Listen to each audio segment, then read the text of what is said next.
Forest education is an approach that's gaining momentum around the world. Parents in Israel are now returning to the roots of early childhood education, looking for a more holistic approach based on studies in nature. And our Sarah Chalala has more.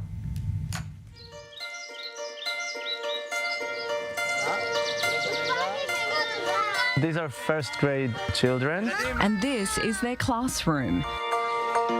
See how we can count on them and they can be totally free outside in very broad borders. If you want, you can come. If not, you can keep on playing. Shalosh, arba, tzeu lederet. No walls, no desks, no computers. For the kids of i24NEWS Elementary Public School, the tree canopy is their ceiling.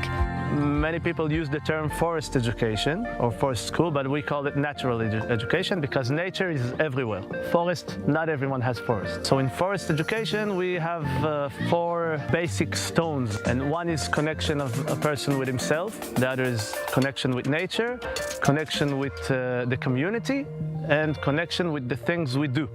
Acquiring this knowledge often happens in very alternative ways too, and it's driven by the innate instinct that learning and connection occurs through outdoor play and hands-on exploration. We do it through games, through crafts, through storytelling. They know the plants here, what is eatable, what is not eatable. If they need a rope, they know how to make a rope. If they need food, they know how to make food. They know how to make fire. They know how to handle themselves. Forest schooling is just one branch of the outdoor family tree. For parents, there's no fear that the virtual world will ever distract their kids from the natural one. And for kids, well, it also benefits their development. And that's exactly why the Forest Gospel is spreading very fast across Israel.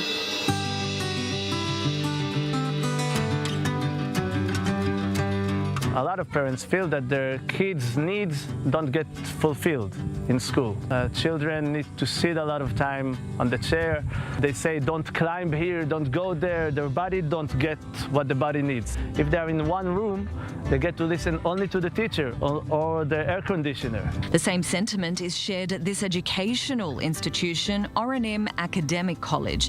Educators are training teachers who are currently studying alternative education in order to teach primary and elementary school-aged children. Look at the big tree over there and imagine a class of 20 people, okay, students, educators, sitting around this tree, sitting on the ground. You know, they have their papers, but they have their ears open and their eyes open, and they learn in a way that, again, is so very much effective.